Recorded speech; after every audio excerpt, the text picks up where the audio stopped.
These are the participles in the kal stem. I used the root kuf, tet, and lamed as the paradigm root. There's an active participle and a passive participle in Biblical Hebrew.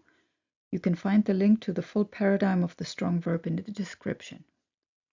Active participle masculine singular, kotel. Feminine singular, either kotela or kotelet. Masculine plural, kotelim.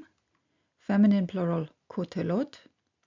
Passive participle masculine singular, katul. Feminine singular, ketula. Masculine plural, ketulim. Feminine plural, ketulot. And again, active participle, kotel. Feminine singular, kotela, kotelet. Masculine plural, kotelim. Feminine plural, kotelot. Passive participle, masculine singular, katul.